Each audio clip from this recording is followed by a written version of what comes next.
Hi, this is Marlene with Miami Ghost Chronicles, and I want to welcome you to another episode of Stories of the Supernatural. Wherever you find us, whether it's a video or podcast on your favorite platform, please like and subscribe to us so that you can get notification of when a new show is released. You can also find us on major social media platforms. If you go to miamighostchronicles.com, you can find links to the videos or MP3 files, which you can download and enjoy without commercial interruptions. If you're into classic horror, ghost, and adventure stories, I narrate Nightshade Diary, and you can find links at nightshadediary.com. If scary stories are your bag, and listening to encounters with cryptids, ghosts, dogman, and other weird creatures sends a shiver up your spine, then go to supernaturalstorytime.com for links to our weekly podcasts. Noteworthy news about the paranormal world, true crime, conspiracy stories, and anything that is just plain weird can be found at eerie.news or visit the Stranger Than Fiction Stories tab at miamighostchronicles.com. Please subscribe to my newsletter on Substack. Just go to mppelliser.com for a link. I want to thank you for being part of my audience, and I think you are all wonderful. So, hi. How's everybody doing? Good? I'm hoping that yes, that's a yes, right? Even though the show's a little bit staggered. I'm recording this the day after Thanksgiving. So, happy Thanksgiving, everybody. Also, I know some people are going to say, yes, I did, for the people that followed me on the hypnosis video that I said my resolution was for 1 year, no haircut. I did it. So finally I gave in and I cut in a little bit, but I did the 1 year. That's just, and also I want to mention that I am going to do a live stream for New Year's resolutions. And a lot of people had asked me that instead of doing it so close to the New Year's, that I should do it earlier for somebody wanting to prepare what they should do for New Year's resolutions so that they don't crash and burn, like we talked about in last year's video about things that can happen, how people sometimes set themselves up for failure because, that quote unquote, it's the perfect time of year to do the New Year's resolution. And, we'll get that. That's a whole nother show. And again, don't forget to catch me on Substack because, again, that's where I send out not only articles, I have links to older shows, 5 or 6 years old, that are really great. And also, and it's every once in a while, I'll look at them. And it's really funny because some of these videos, I call them BC as in or before COVID. And it's like, you can tell the content and some of my comments were totally different, like, before and after. So yeah, it's one of those things. Again, go to substack.com and you'll find me there, MP Pelliser. For, like I said, I send out information on giveaways, new books, also, links to all the MP3s or older shows. I do all of that through Substack. The newsletter is the best way to be on top of what's going on, or if not, go to miamighostchronicles.com. Now, let's get on to the good part. And the good part has to do with who the guest is today. And this is the first time that this gentleman's been here on Stories of the Supernatural. His name is Daniel Duke. And let me tell you a little bit about him. He is the great-great-grandchild of Jesse James. He grew up surrounded by stories of lost outlaw treasures. For more than 2 decades, he's been researching the mysteries involving his connection with family, Freemasonry, the Knights Templar, and the secrets of the Wild Wild West. I can't wait to talk to him about this. Help me welcome him. How are you doing today? I'm doing great. Hey, how are you? Great. Fantastic. Dan, let me ask you, obviously this is a family thing. Was this something that you knew about early in life as far as what your background and your family was, or did you come into it later on in life? How did you get this information? Yeah, well, my later Betty Dorset Duke, she died in 2015. When she grew up, the story went down through the family, oral tradition. Every time we were at a family get together, holiday, things like that, all the old timers would talk about how Jesse didn't die as history said. They said that he faked his death, came to Texas, and died at the age of 1903. And we didn't, my late mother had no reason to doubt it. none of us doubted it.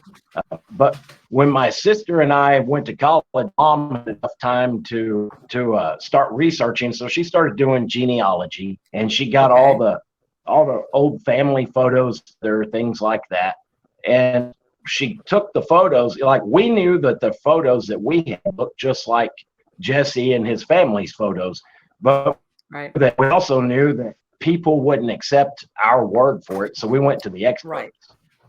Okay. And ended up going to the Texas Department of Public Safety, Austin Police Department, and out of New Jersey called Visionics, who were facial recognition. They sold their software to military, airports, stuff like that. And all three groups of our photos matched Jesse and his family. So it was that. Oh, wow. Started, yeah, and it just went from there. That's incredible. But you're right. I understand what you were saying. You guys said, one thing is what's talked about within the family, but if we go out there, we need to show concrete proof that it's just not stories that, that families have, but there's no basis of truth in them. Exactly. And along with, like we have Jesse's diary. It was down to the family. It was just one of them. There's a couple more out there, but certain family members are holding on to them, not anybody at them for some reason. But we've got 1871 to 1876, and it lists in his diary. He wrote his signature, J. James. He also wrote his initials, JWJ. And there's one of known gang members that are in his diary. So let me ask you, that story that everybody hears, how Jesse James was assassinated and everything. What do you think that was? Was that done on purpose by him to fake his death, or did he survive a shooting? How did that happen?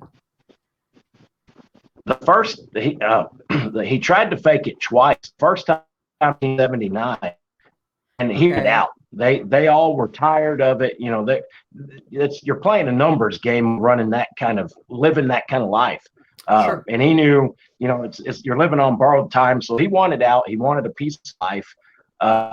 He tried to fake his death. One of his gang members, George Shepard, helped him, said that he rode into town and claimed he shot Jesse in the back of the head. And nobody would believe it. So the posse went out looking for the body. They couldn't find a body. So that hoax, it didn't work. And a couple of years later, in 1882, Jesse's cousin, Wood Height, who looked a lot like Jesse, it was his first. He was, involved in a weird love triangle with Bob and Charlie Ford's sister, Martha. And Martha was sleeping not only with Wood, but she was also sleeping with her hand, Jim. Well, Wood Height and Jim Gibson showed up at the farmhouse at the same day. They got in a shootout. Wood Height shot Jim Gibson and killed him. And Bob and Charlie, one of the two, Bob or Charlie, one of those two shot Wood Height and it hit him in the back of the head. And they used that body and passed it off as Jesse. And a lot of people, these days that would be very hard to do. But back then there were no IDs, no numbers. No. We didn't have cameras and photographs everywhere. There were a couple of photographs of him, but his family had that. And the Pinkerton Detective Agency, who had been chasing Jesse for over a decade, they didn't know what he was like. So the law enforcement and all these other specialists and agents couldn't figure out what Jesse looked like. They didn't know if he was short and overweight or tall and lean or what.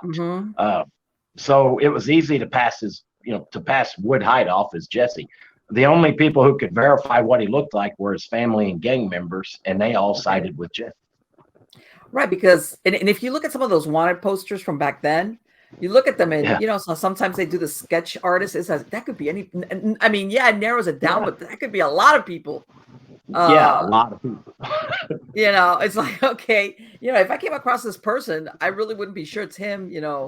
Especially back in those years, sometimes men wore the big mustaches and the beards and stuff like that, or the mutton chops. All I had to do was either grow it or shave it off, and this is a different person altogether. Exactly. And sometimes they would even use mustache wax and comb through their hair to change the color of their hair. Oh, I didn't know. So yeah, there was ways, of course, to, and I imagine you're absolutely right. Do you think that it was just that? What was it? Because at that point, he already had a reward out for him. Is that it? Yeah, Or there was a large they were robbing so many banks and stages and trains Mhm. in Missouri alone. The railroads were trying to go around Missouri instead of go through it, so it was hurting the state's economy. So Sure. Yeah, no, I bet. yeah, and he had a big They, reward. Bob and Charlie Ford, I don't know if they thought they were helping. I'd met one of Bob Ford's descendants, and he claimed that their family said that Bob had always helped Jesse. okay. But Bob ended up getting killed over it years later, and Charlie Interesting. Ford committed suicide. Interesting. Yep. So, and let me ask you, was that reward for him dead or alive kind of deal, or was it just if they brought him in alive? Dead or alive. Ah, yeah, that's the bad part. That's the bad Yeah. part. And because back then there was such a thing as bounty hunters, right? Not like the bounty, Oh, yeah. not like skip tracers. These were actual people. That's all they did. That's how they made their living. Yep. Was bounty hunting. Yeah. That's right. And the thing about what made it so hard for a bounty hunter to try to catch anybody involved with Jesse and his gang, they were all kind of like special forces in their day. During during the Civil War, they were some of the most feared fighters in the Civil War in that part of the country. Right. And I believe they would go into really inhospitable parts of the country, places that, if you didn't know what you were doing, that's it. You're lucky if you find a place, and chances are a million things could happen to you if you didn't know what you were doing, in other words. That's true.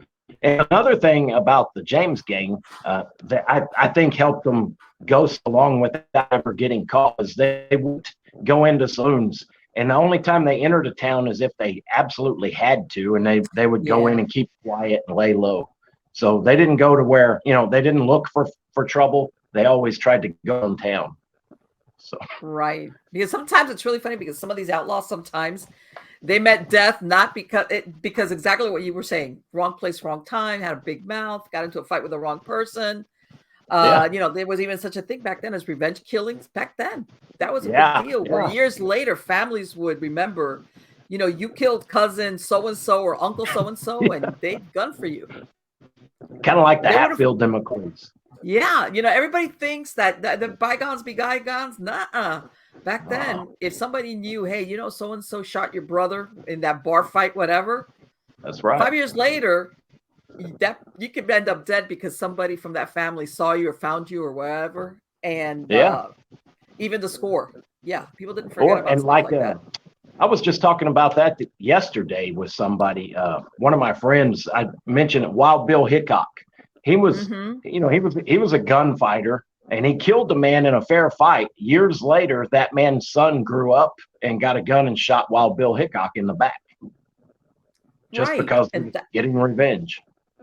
Right, and people don't understand, like Wild Bill Hickok. One day you were an outlaw, you shot somebody, and then the next day they'd hire you as a sheriff, because some of these towns, they were so wild, that they just couldn't hire an ordinary sheriff. They needed somebody that knew how to handle all these wild guys, the cowboys. You couldn't be just anybody. It's because some of them, it was really hard work. Because these guys were like, it's like, and Wild Bill Hickok, one day you're wanted, and the next day the mayor of the little town and the Chamber of Commerce hire you because the town is growing, and they can't have people running around shooting each other or shooting other people. And people don't realize how crazy it was back then as far as you even hear it with these stories of Wyatt Earp and things like that you go, one moment he's doing the same thing, law enforcement, and then the other side of that, he's wanted for something. That was more common than people think. A lot of the Texas Rangers were that way too. There's a lot of stories of that with Texas Rangers. One day they're rustling cattle, the next day they're catching cattle rustlers. So it was just whoever paid them the best.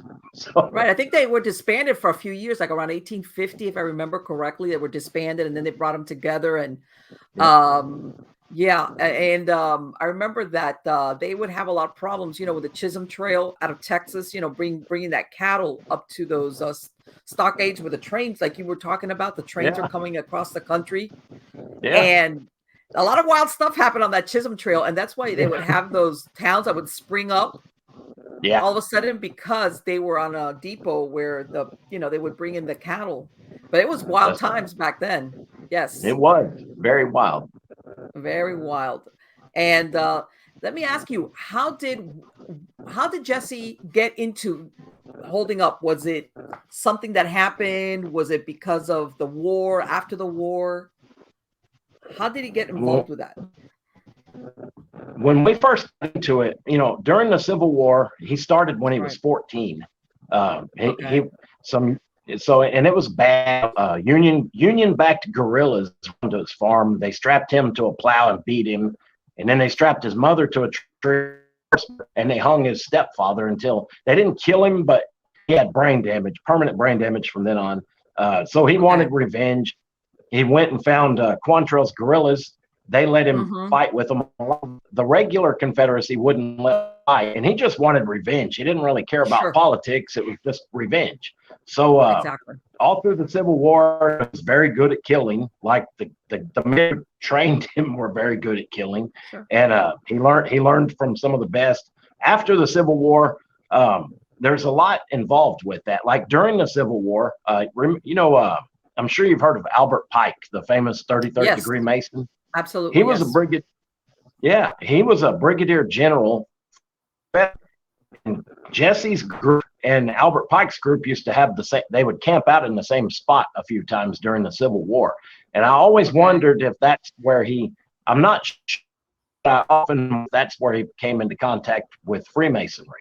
But Okay. after the Civil War, the normal Confederate soldiers were granted amnesty, but none of the guerrillas were.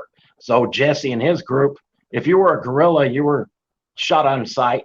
He tried to turn himself in at the end of the war, and they shot him, and he got lit through his right lung. And somehow, and Wow. that was the second time he'd been shot through his lung, but he survived. And I guess the best way I can see that, there's nothing written down on that, but it appears that he ended out. He couldn't turn himself in, so Right. he had two choices: either stay an outlaw or leave the country. He chose to stay. Right. Yeah, Also, exactly. that You know what? A that's lot a of people don't simple realize what the explanation. country was like right after the Civil War, how crazy it was, what you were describing. People don't Yeah, realize what it was, especially when it go out further west.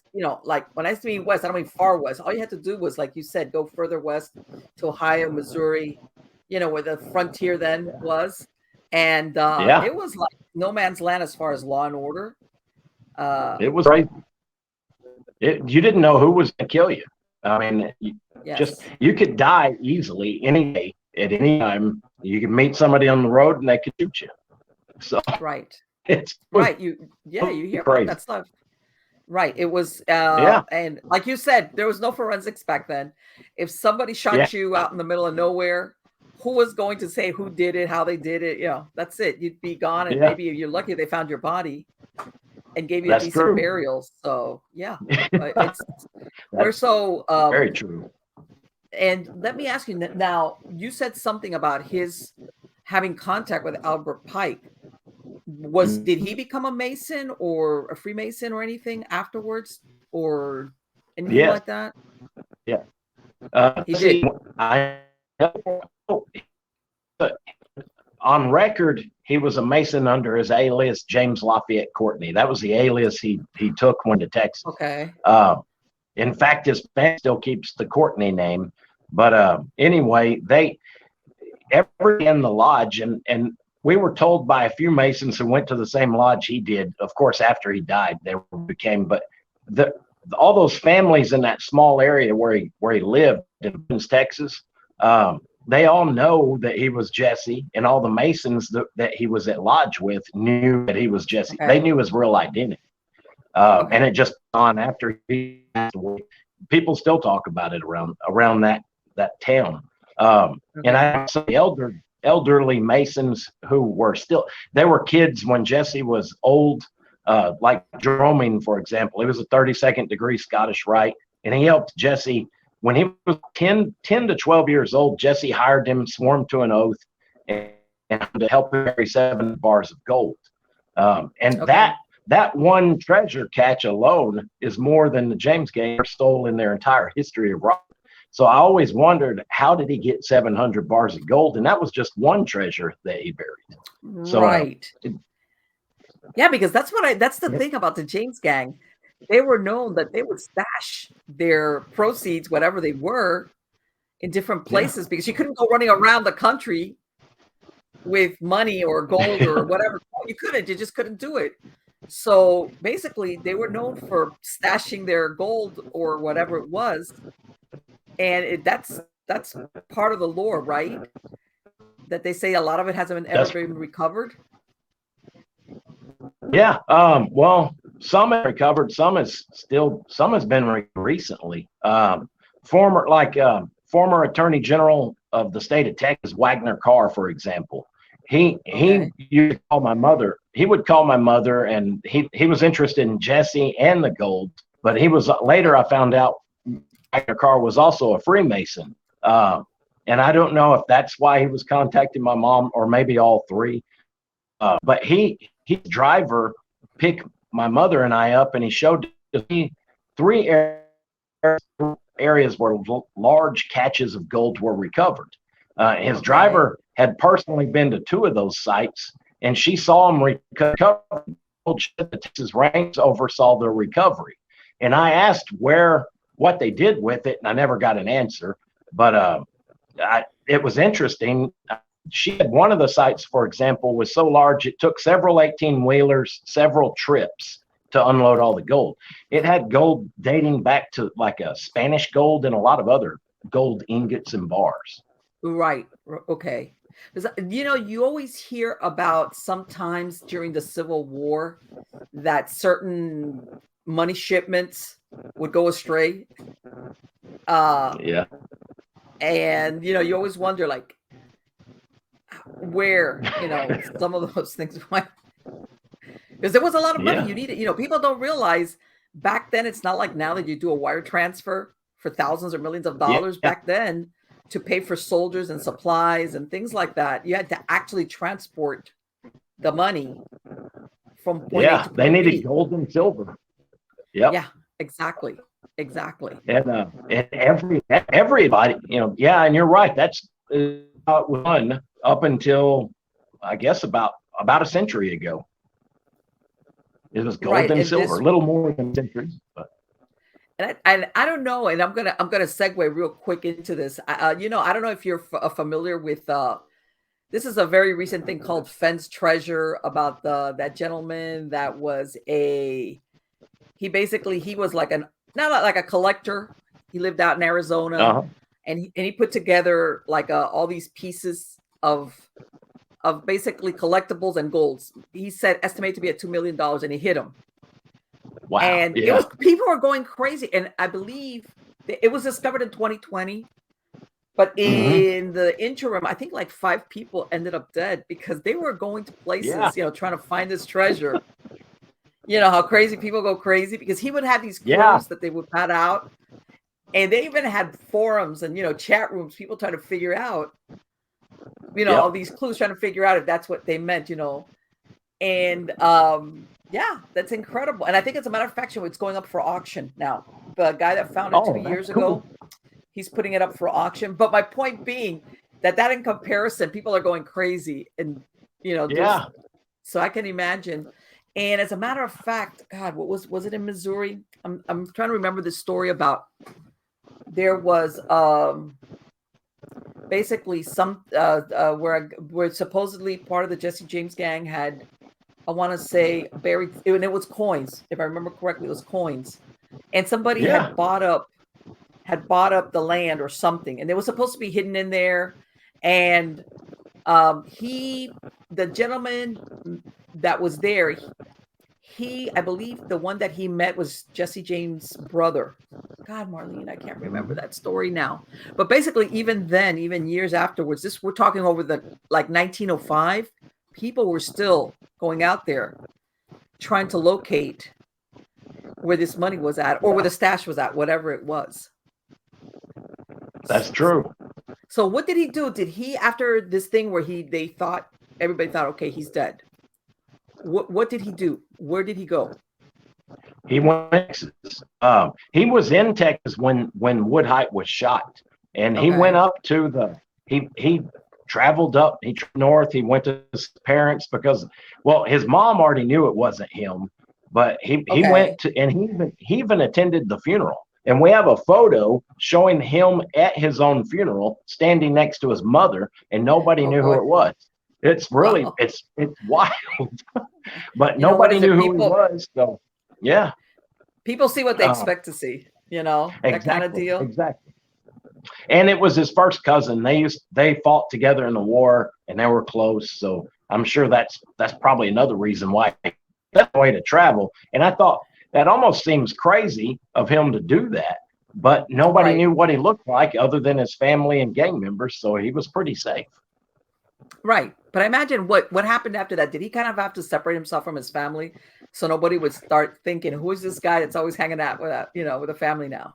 Did he go away? He did at times, but like when Frank James got married, he got married at Jesse's house in Blevins, Texas. And that was before the faked death. But even his mom, his late mother, when she died, she was on a train heading back to Missouri from Texas, and she died of old age on the way back. It was somewhere in Oklahoma where she passed away. But they would come and visit, but it was safer for her to visit him in Texas than it was for him to visit her in Missouri. Sure, exactly. That makes a lot of sense. Right, because if you have a house out in the middle, what did he have, like a ranch or something out there where he lived? Yeah, and he was surrounded by former Quantrell's guerrillas. They all had farms in that area. So it was a nice they were safe. Right. That's where I was going with this. It's not like, it's not like somebody's going to see you you have to go out there and you're going to have to go on the land. And like, if he's already has his neighborhood set up, even if they were ranches miles apart, that's it. Yep. Nobody's going to bother you. That's right. It was almost, in a way, it reminds me of some of the mafia movies where you'd have a watcher, when somebody entered the neighborhood, they already knew. So sure. Of course. I think it's a good, it seems like a good way to do it. So just to make sure they're protected. And you know what? In a way, it's really funny because, you see a lot of the Westerns and they kind of romanticize up to a certain point that lifestyle, but they don't, the part that they leave out is that after a while, it's like, okay, if you got all this money and all this and all that, there comes a point that if you don't live to enjoy it, then what happens? Yeah. So. And see, that's where I used to wonder, okay, they buried a lot more than they'd ever stolen. And that was just a small part of it. The other outlaws, like Billy the Kid and Jesse, had met in 1879. And I thought it was odd that just a few years later, both of them were allegedly killed in the same fashion by a former, a fellow gang member shot in the back kind of thing. And there's stories about Billy faking his death. I haven't gone down that trail too much. I've had my hands full with Jesse, but like in his diary, for example, he detailed a robbery trip they went on into Louisiana and how they hit multiple targets in different areas because the gang would split up, just like guerrilla tactics back in the war. But he stayed at a man's house by the name of Gervais Fontenot. And I thought, okay, any name I saw, I would always, research them as much as I could. So I researched Gervais Fontenot and found out he was a retired U.S. Marshal. And I thought, why would Jesse and his gang rob a stagecoach and then go stay the night with U.S. Marshal? And that goes back in line, in my opinion, kind of like what we'd mentioned earlier with Texas Rangers and other lawmen. One day they're an outlaw, next day they're a lawman. But I researched Gervais Fontenot, and I found out that he was the nephew. His uncle was Jean Lafitte, the famous pirate. Okay. And that's just, it's a fact. His uncle, he was the nephew of Jean Lafitte. And then I got to reading more about Jean Lafitte, and I found out, and this is it's the lodge. There's a lodge in Masonic Lodge in New Orleans, and they've got their history written out. And they transcribed a letter from Jean Lafitte or about Jean Lafitte during the War of 1812, and it said that Jean Lafitte had Masonic communications with Andrew Jackson, and that told me you can't have Masonic communication unless both parties are Masons. Are Masons, so exactly. I thought it was interesting. There's a tie between Jean's nephew and Jesse, and it helped show a pattern. That was one of many examples, but it helped show a pattern of Freemasonry and pirates and outlaws throughout history. I became a Mason. I'm a 32nd degree Scottish Rite myself, but I found out. Well, I've had some people say, some get offended. They can't believe that an outlaw would have been allowed to be a Mason, and Masons connect back to the Templar, and the Templar themselves were outlaws at one time. So it's not hard to believe, in my opinion. I mean, and the war between the Vatican and the Templar is well known. Yes. They raided their coffers. They tried to get their money. They didn't get the money. All the gold disappeared over. And then you've got legends like Oak Island and a lot of other stuff. And I think the gold that the Templar took ended up here in the Americas. And I believe that Jean Lafitte and Jesse and a lot of other people were tied in with that network. They knew something about that, unless you were in that, how can I say, that world, for lack of a better word. And of course, let's face it, if you're talking treasure or gold, everybody's like, shut up, the less you say about it, because if not, forget it, and that's right. And, one of the things and I'm going to ask you your opinion on this, as the Templars were they were captured, and they were, like you said, they were outlaws as far as the Pope was concerned, and they were all, but then you think they're so powerful. They were bankers. If you look at what they were doing, and that was part of the problem among with other things. And I was thinking, I always thought, okay, if these people were so wired in, didn't a little bird come and whisper in their ear and say, you guys need to get out of Dodge because they're coming for you, especially La Mole. All these head people that ended up being, executed. I'm thinking, okay, how powerful, because back then, like in all things, espionage information was vital. So they would have their own people inserted, in all these, whether it was the Vatican. And I've always wondered, how could they have been so powerful and nobody come to them and tell them, we're hearing rumors about this. Yeah, I think they knew. Talked to a couple other men about that, and historians and other 33rd degree Masons and historians and others. But most people I've talked to, and I agree too, I think they knew ahead of time. And I think Jacques de Molay, who was the Grand Master at the time, Jacques de Molay, I believe he sacrificed himself. I mean, they were monks anyway. They kind of had that attitude. They all thought they would die in battle or for the cause. So I think a lot of them sacrificed themselves, but most of the Templar disappeared.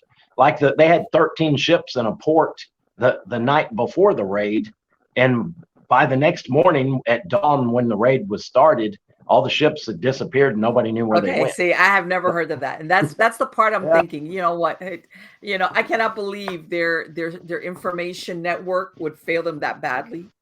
Yeah, exactly. And I think it was made to look that way. They didn't want anybody knowing that they took off and they got all the gold. But I know the Vatican, the Pope at the time, and the King of France, King Philip the Fair is what that was his name.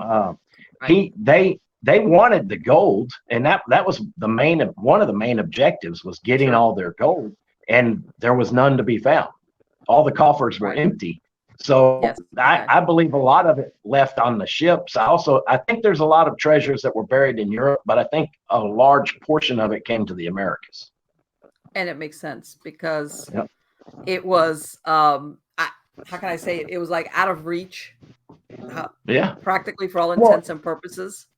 And back in those days, they had a lot of allies after they became outlawed. They were excommunicated. Scotland, all of Scotland at the time was excommunicated. So that was a logical place for them to flee to. Why? I didn't know that. Why was Scotland excommunicated at that time? It had to do with tensions with the church and with England, and they wouldn't fall in line, and the Pope excommunicated the entire country. There's a lot more to it than that, but I know, I did that's not kind of, know that. yeah. So, You know so why? they The were, reason why. Wow. Yeah, all of you guys. yeah, If you're just Scottish, everybody. that's it. Yeah. Let me tell you something. We can laugh, but back then that was a big deal. Yeah, it Basically, was you huge. were damning these people's souls by excommunicating them. Yep. This is what you were Yeah. doing in essence. Yeah, it's Yeah. not like. And yeah, people wouldn't do business with them. It was like Mhm. you were an outcast by the entire church, and all of Europe was at the time Yes. controlled by the Catholic Church. So Yes. if you were excommunicated, that pretty much destroyed your life and your soul on top of it. So Yeah, because I always think of when Henry VIII, that he broke away and he started the Church uh, of England because of course he wanted to remarry and get an heir. I always thought that yeah, was the big break with the Vatican, with Rome. I didn't know that the I Pope think had so done too. that. Yeah, So and let me ask you it something: was logical. Oh, is that when the Templars, that they say that they came to Scotland then, as far as yeah, like yep. Specifically in the area around Roslin Chapel near Edinburgh, right? Scotland. So I tend to call it Edinburgh, but I've got my literary agent is, she lives in London. She's from the UK. She always corrects me and says it's Edinburgh, not Edinburgh. So I'm like, okay, it It's doesn't like, look okay, like bro. it's spelled that way, but, I know it's like, but, yeah, like it's like the Thames River, not the you want to say it phonetically. yeah, Hey, is yeah, this where that's the right. Scottish Rite of Freemasonry is birthed out of this time period? No, that was later. Albert Pike formed the Scottish Rite. He Okay. he had he had written all the, and actually Morals and Dogma and a couple of other books, but he had reformed that whole part of it. They had a lot of the Scots Masons had a lot of their own um, oaths and rituals and stuff, but Hmm. Albert Pike was credited for reforming a lot of that and organizing it. Okay. And you know what? And the reason why I asked that is that I thought that the Freemasons, when during the revolutionary colonial period into the United States, that a lot of the immigrants from Scotland and that came, they were Freemasons, and I thought that that's where that Scottish Rite of Freemasonry had come into the United States. I used I used to think the same thing, but it Okay. shocked me when I found out that's got right. What like I always thought that for some reason before I joined the Masons, I thought George Washington was probably a 33rd degree, but there was no Right. such degree at the time. So So I what was thought it? it was Either you kind were a of Mason interesting. or you weren't. Is that it? Yeah, either well, and they had degrees, but they didn't go up to the 33rd at the time. Okay. As, Okay. yeah, That's very so interesting because there's always there I'm sure you've heard of all the as far as the founding of the country and the impact of the Freemasons, as far as that all the founding fathers were Freemasons and things of that nature. mhm. So it, because I think a lot of times people fail to realize that also the Freemasons, it's not only because of the belief in Freemasonry, but even to conduct business and everything. It's almost like you trust another Yeah, Freemason more than you would do somebody who's not a Freemason. yeah, and back then, well, they seemed a lot more, I guess, strict on their oaths and the rules, um, Sure. as opposed to today. I mean, somebody can, I guess, cheat someone or whatever, and they, Hmm. it's a slap on the hand, or they may get kicked out of Freemasonry, but it's not Right. as, I guess, the consequences aren't as bad today as they used to be. Right. Right. Well, back then it got around that you had broken a like an oath or a promise or like a handshake. How they say those Yeah, deals with a handshake, and it got that's around true. after a while. Especially among people that were movers and shakers, it was you're done. It's gotten around that Yeah, you don't keep your word, that's so right. you're not. And I think that's also why it led to duels and things like that back then.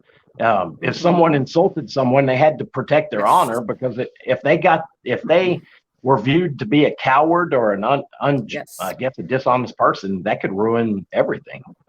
Right, right. It was, I know that they could go out and duel and like shoot in the air or shoot in the ground. And basically, Yeah. your honor, it was, and they would agree to say, are we settled? Is this Yep. okay? And you're okay. But you had to Yeah. show up. You had to be Yeah. willing to go out there. Yep. If you And, didn't show up, that was bad. So oh yeah. And I know they outlawed dueling, but supposedly this, like you said, it was all your honor or your family honor meant a lot. yeah. So you better show up and figure something out. Yep. That's right. Because if not, that taint by 40 years later, you'd still be known as that guy. That's true. That's true. It could ruin your fight. It could ruin your Yes. career. Yes, it could. It could. And that's why, we have what was it? The Aaron Burr and everything that they go out there. You're thinking these guys are supposed to be above this. No, back then it was a big deal. Yeah. As far as even if they're high up in the government. Yeah. And what's really funny is that one of them lost his son like 3 years previously, was 17 years old. Wow. Hamilton to the same thing, to a duel. Wow. And, I didn't know that. Yes. 3 years before, had a 17-year-old son, his oldest son, which was his favorite. Same thing, young, idiotic, and they thought that they were going to go out there, and he ended up getting shot, and he ended, they took him to his parents' house, and he died. Wow. And 3 years later, his father gets killed the same way. But a lot of these things, people don't realize back then, and people didn't forget. People had long memories back then. Yeah, that's true.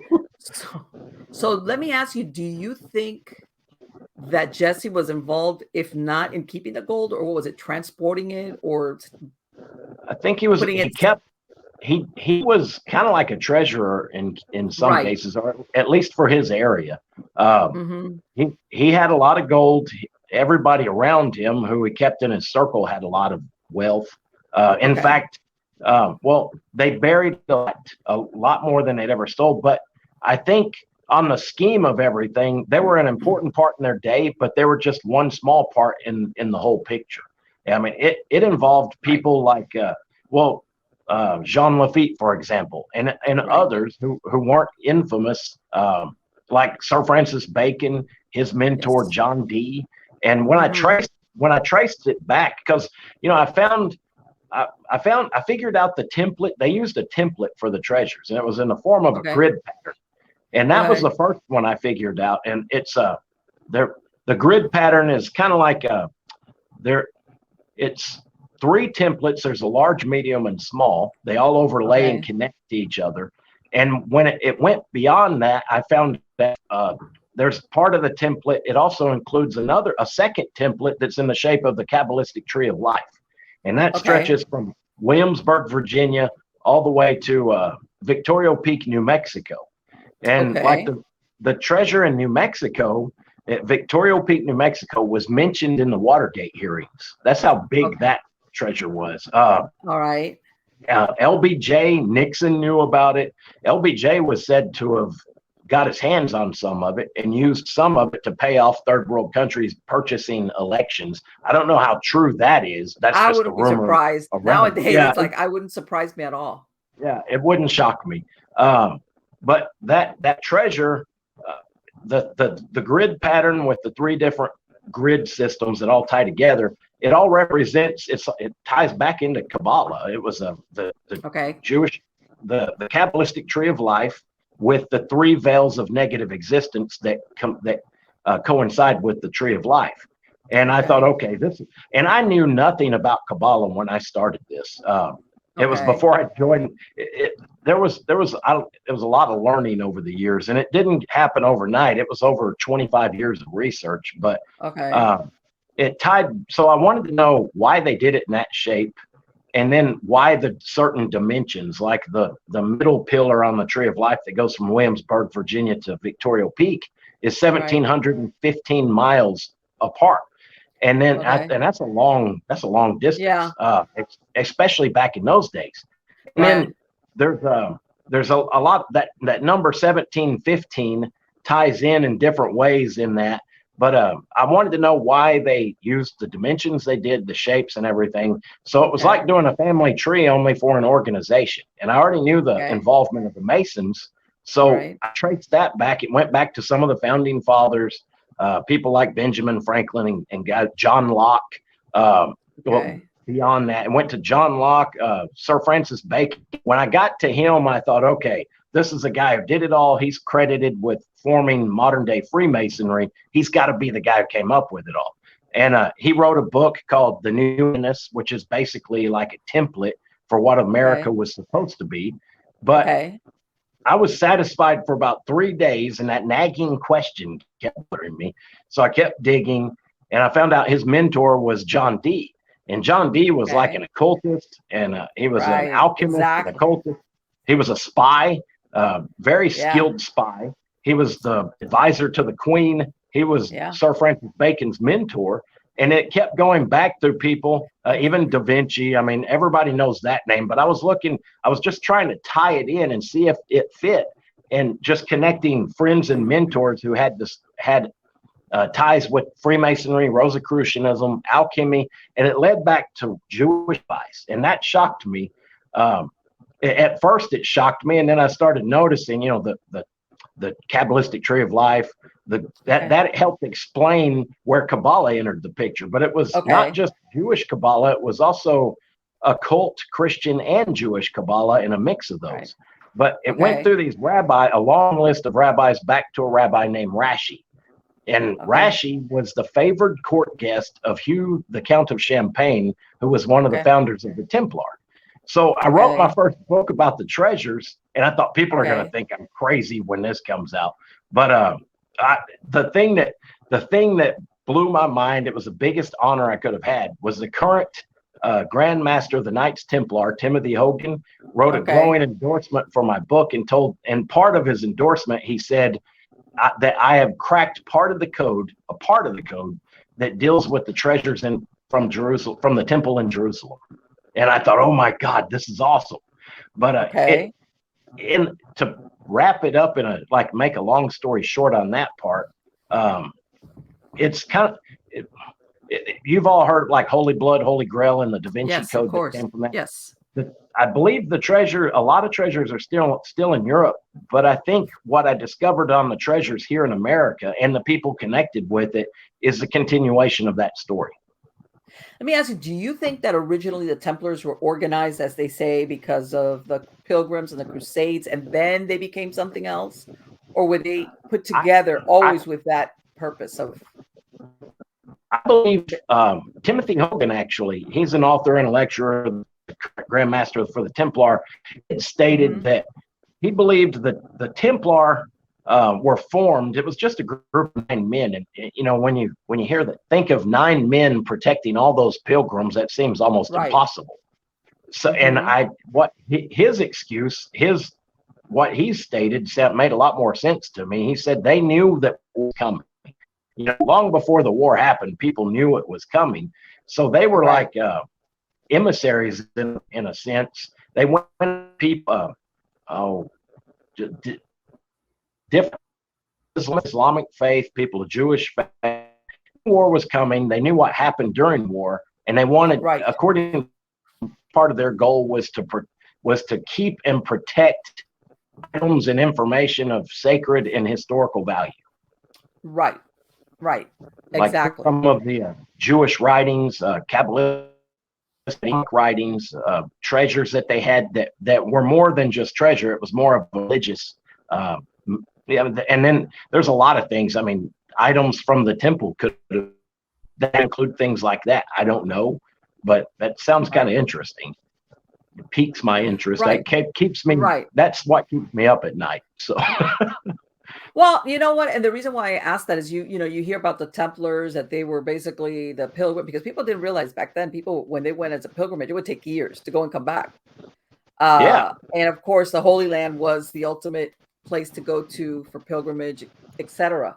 And I'm thinking, how did these knights that were supposedly guarding, along the pilgrim's route, how did they end up become bankers or money lenders? Because people don't realize back then, money lending or having to do with money, this was not really well thought of. It was that was for lack of a better word, like if you were up on even the king or courtiers, you didn't do that. You borrowed, or whatever. Yeah. But money lending and stuff like that, or banking, was not really a good occupation if you were well born. How's that?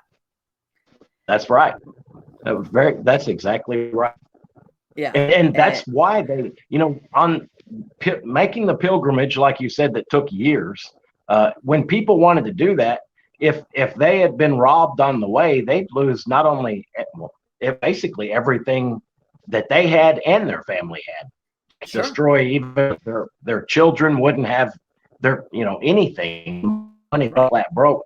So the Templar turned into bankers over the years. And that's, they would, when somebody was going to go on a pilgrimage, they would deposit their money. The Templar got the cut of it, and they gave them a note that was, it was worth its weight in gold. Right. Let me ask you, do you have any information? Do you see any time with the Cathars, which, of course, was persecuted as well by the Vatican? I've touched on that a little. Yeah, the Cathars. There's also an interesting story on that involving some of their treasure. There was a Nazi by the name of, I think they called him Scar. And he was, from what I've read, he was part of the inspiration for Indiana Jones, only Spielberg, rewrote it so that Indiana Jones was an American and he wasn't a Nazi. It happens, yeah. But they said that this guy named Scar, Himmler, sent Scar in, gave him orders. They sent him in a group of his own men that he picked who he knew could do the job. And they found where the Cathars, they started where the Cathars, and with a military mindset, instead of all the archaeologists who had tried to look for it, but failed, he looked at it from a different outlook or different perspective. And they claim that he found some of a large part of the Cathar treasures, like the emerald goblet and stuff like that. I can't remember all the details on the treasures, but the Cathar involvement, I think some of their spiritually minded, are their priests. I'm not sure what the term for their leaders were, but I think a lot of that melded into like Rosicrucianism, or at least lended some of their beliefs to that. Right, because they believed in reincarnation. It was really funny because for most parts they were Christianized, but when they split off and they started believing in reincarnation, things like that, that's when the Vatican's like, what? And of course, if you become powerful enough as far as your following, the Vatican always saw it as a threat to their power. You're pulling away our potential followers, because that's basically sometimes what it boils down to. Yeah, that's why a lot of churches, I know just normal churches growing up, you'd hear of half the congregation leaves and starts their own church. It's usually because of power or money or some kind of that started from power. So yeah, and you know what? If it was just a couple of kooks running around in the mountains, the Vatican wouldn't have bothered. It's like, all right, whatever. Yeah, that's right. Yeah, but once they gain in popularity. And you know what? But people don't realize, and you're absolutely right. A lot of these people, the way they lived, they were able to put away and like everything. If you had personal property or riches, when you became a Catholic, all these things came with you. Yeah. If you were part of that belief system. So yeah. Well, I would imagine there was a lot of wealth tied up with that. Right. You think that maybe that was another reason the Catholic Church, maybe that's part of the reason why the Vatican attacked them. I believe so. It's like everything. It comes down to, you could say, well, the ideology, it's like when he's excommunicated to Scotland, but that you could say, well, it's like you're a heretic. But I think deep down inside, for practical reasons, it usually boils down to money and or power kind of deal. Yeah. Like what happened with Martin Luther with Protestantism and, what they call the schism. Look what happened with that. So, yeah, they had, if anything, for all intents and purposes, the Vatican, even though it was religious, they knew human psychology pretty well. As far as, when they saw any movement that was going away from the teachings of the Vatican. Because back then, and even then, when you were talking about going to the Crusades, you could buy indulgences. And, if you had led like a really kind of like bad, how can I say, or immoral life, but you were coming close to your time, Yep. You could basically buy prayers and indulgences to make sure that the pearly gates open for you. Buy a ticket. Yeah. Buy a ticket. Yeah. People Yeah. if you had wealth, you could pay people to pray for you. Yeah. Yeah. And that's why you even had some of the nobility that they would say, I will give the money, or I will build this church, or I will build this, or I will do whatever. But in exchange, you must have X amount of either priests or nuns, or be praying for my soul before, during, and after. Because that's the thing. People don't realize that people did believe in that. When I said that thing about the Scotland being excommunicated, this was a big deal. People really thought huge. that you were going to go to hell.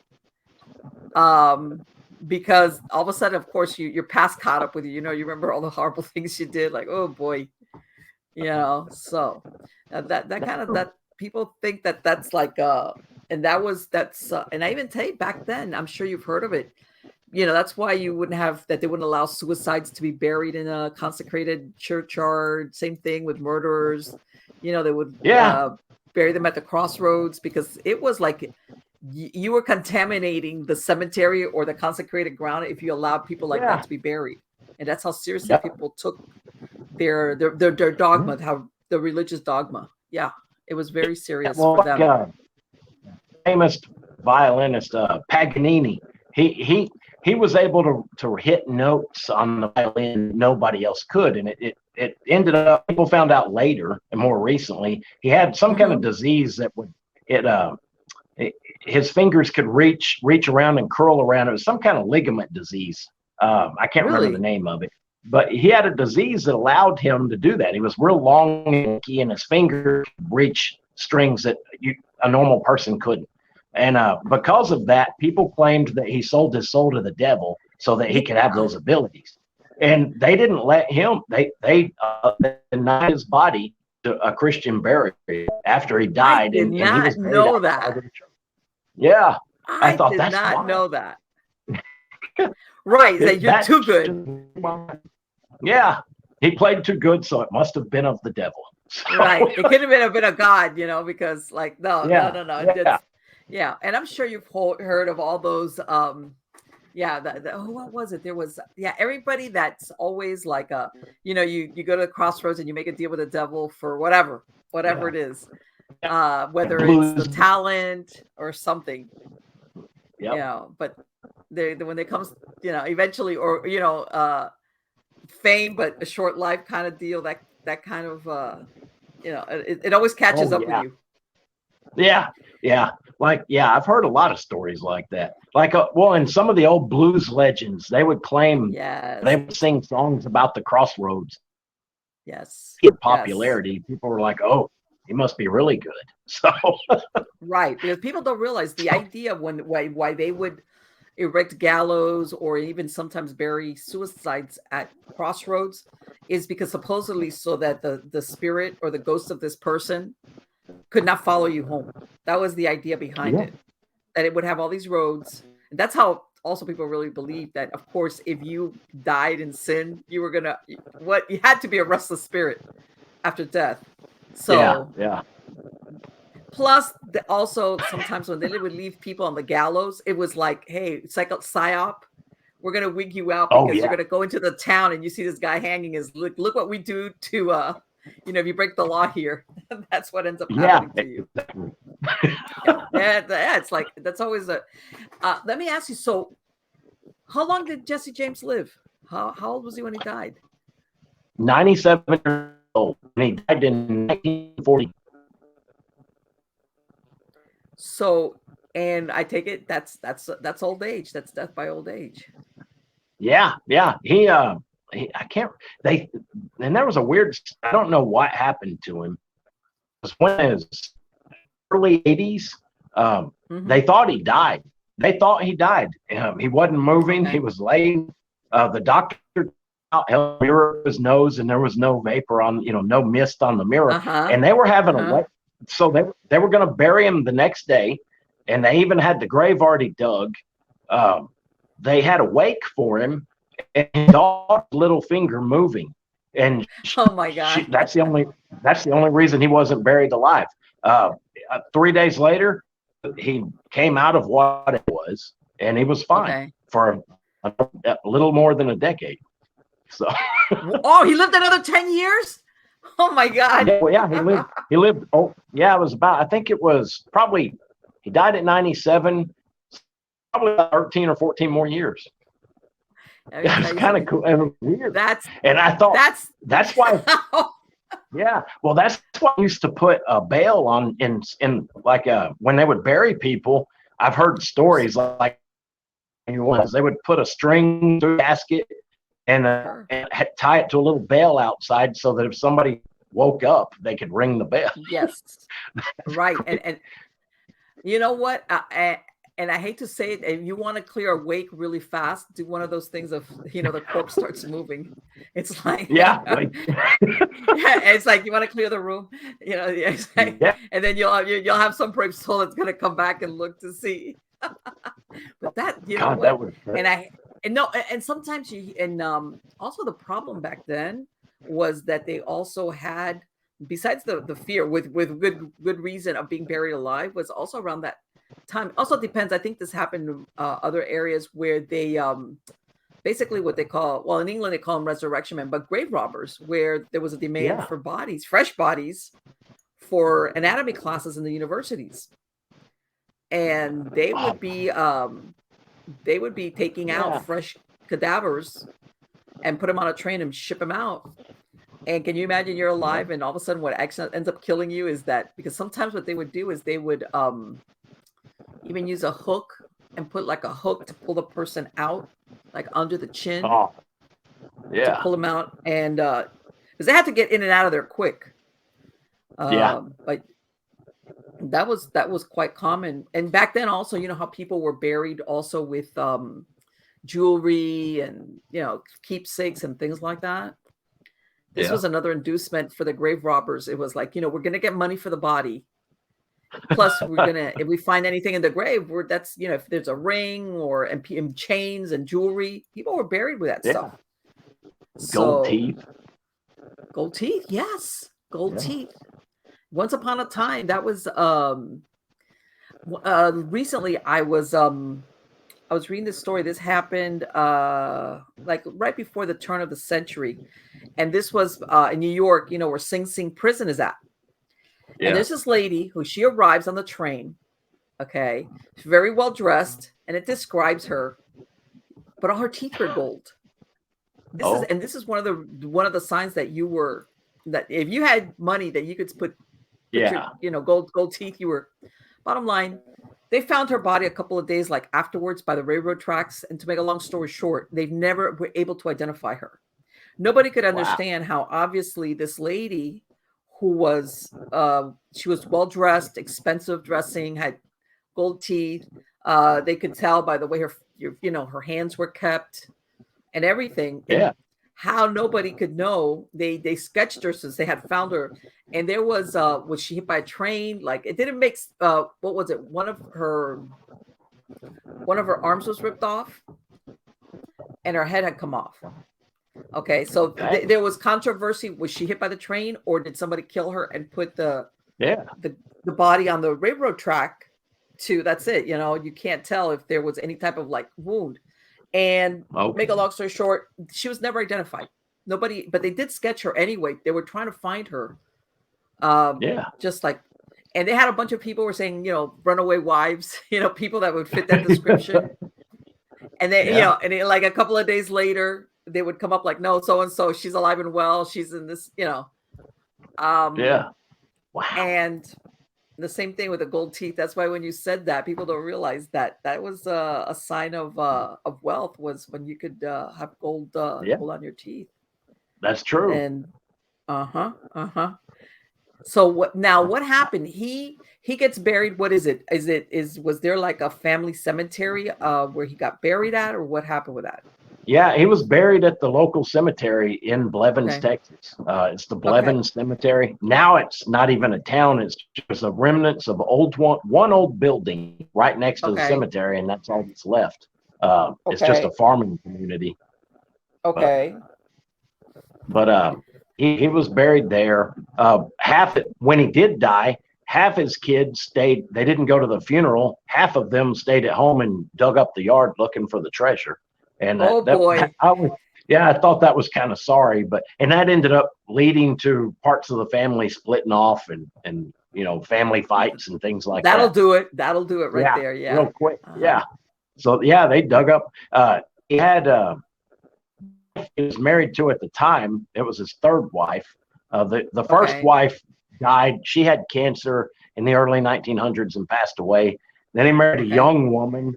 The young woman he married, it didn't last, I think, even a year. He sent her back to her family, and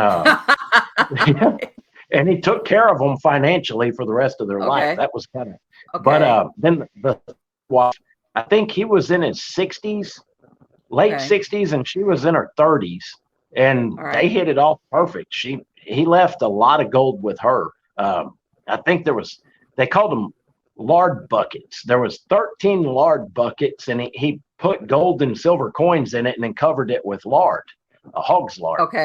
And so she got that in the will, and the kids didn't care about hog lard. They were looking for gold. She took off with her hog lard buckets full of gold and silver, and a couple of years later, it was funny. I was reading letters that had passed down through the family. They were writing letters to state and federal officials trying to demand that they order her to bring those lard buckets back. So it was too late by then. Okay, because and that's another thing, of everybody that would know the dangers of putting money or anything in a bank, it would be Jesse James. Yeah. As to like why would you bury stuff or keep it there? It's because number one, let's face it, that's all true. you need is plus if people don't know what you got. Yeah, and then also that was right after the Great Depression had ended, and people in general didn't trust banks at the time either. Yes. So I remember Sears Roebuck used to what they called fence safes. You could put a little safe on the bottom of a fence post and put it next to your house or anywhere you wanted, and keep your money there. And nobody knew except the person who bought it. So. Yes, people don't realize that. And every once in a while, you'll come across people that do renovations on older houses and they find stuff buried. Yeah. And silver. It's because once upon a time, this was the safest bet, especially if you had, because, we all get caught up with paper money. But really, historically, it's always been gold or silver along those lines, especially gold. That's really that was the way you traded. And especially, after the Civil War, like you said, after the Depression, everybody's heard of Bonnie and Clyde. Yeah. Oh, that's another thing that was interesting. Where Jesse lived in Blevins, Texas, there was a farm next door to his farm. It was several hundred acres, but the guy who lived there, his last name was Krause, Krause. He was Bonnie Parker's maternal grandfather. And Bonnie and Clyde. So Bonnie and Granddad moved right north to Jesse, and I haven't found any connection on. I haven't found anything to point that they were in cahoots, that Clyde were part of the group. It's kind of interesting, right? What was it? They say how many degrees of separation there is from one thing to the other, and sometimes, like you said, they're close, but there is not real connection. It's just proximity because of coincidental, but still at the same time. So then what happened? So the family, what happened to his wife? Obviously, now she had did she stay living on the property, or who was the one that ended up staying there? She left. She left and married another man and started her own family with him. But she was a good Jesse, and I think he wanted her to have that. Most of the rest of gold he buried, like most of the gold he had, that belonged to, like the stuff he was burying, that belonged to Masonry, I believe. The rest of it, like the stuff that she had 13 buckets with a lot of gold and silver, so she was set for life. But some of it, he kept his own. He kept a cut of things, but I don't know how much he kept. He had a lot of gold buried. His family found some of it. buried around the property. There was a large. He got mad at a lot of them because he bought all his kids farms. They died. Okay. And he had 7 kids. Most of them were kind of spoiled. And they would blow through their money, and then they'd come back begging for more. And he finally got fed up with it. And he took the legend in the family was he took one of the treasures gone to them, and he buried it where they'd never find it. And that was it. People were looking for it. People spent years looking for it, and they never did find it. So. And you know what? People, everybody thinks that, modern day that you've heard about the kids living in the basement till they're 30. Okay. But even back then, you would have that version of, hey, we're going back to dad to save the bacon when it comes to, and let me ask you, were all his kids from his first marriage, or did he have any children with any of the other wives? All the known kids were from his first marriage. The other wives he had no children with, but there's rumor that he had a couple of kids before he was married. 1 or 2 kids up in different states. So right, that's possible. That's very possible. Back then there was no DNA, but still, it was one of those things where that is so. At this point, and I want to say, for lack of a better word, having that money is great, but I think there comes a time, whether he was like, for lack of a transporter. When he took his cut, I think that after a while you realize having too much of that is more curse than a gift, because either you have to be taking care of it, or if it gets out, you have it. It's like whoever's around you is like, what do they really want? They just exactly. That's right. Suddenly they become a target instead of a friend. So exactly, and even family members, like you were saying. All of a sudden it's like, you're being nice to me because you want something from me, not because you really love me or anything like that. Right. Well, that's like a lot of people, you hear those stories of people who win the lotto. It ruins their marriage, ruins their friendships. They end up broke later on because they didn't know how to spend it. But it's right. I remember my late uncle always said if he won the lotto, he wouldn't give anybody money, because if you give somebody money, he said they're going to cuss you thinking you're better. They are. If you don't give them money, they'll cuss you because you're stingy. So he said either way you get cussed. Right. It's like you keep it, you just keep it a secret, and that's it. And it's like, I'm living on my retirement or whatever. Sometimes it's like that's human nature.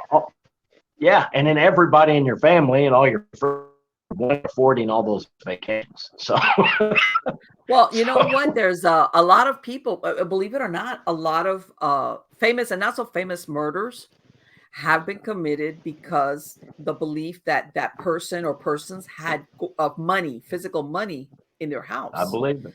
And I'm sure you've heard back in the 1960s, where Truman Capote wrote that book In Cold Blood, which became really famous. And he researched it with the 2 murderers before they were executed.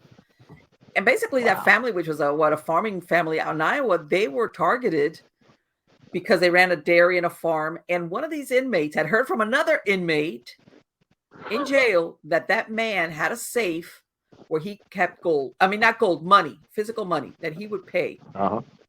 Wow. By the way, later on, it turned out that was not the man would write checks. This thing of him having this stash of money in his safe didn't turn out to be accurate at all. But based on this hearsay, when they were in jail, they show up there to this little Iowa farm, and they end up killing the parents and the 2 teenage kids. Wow. Which this is how that whole story of In Cold Blood comes out.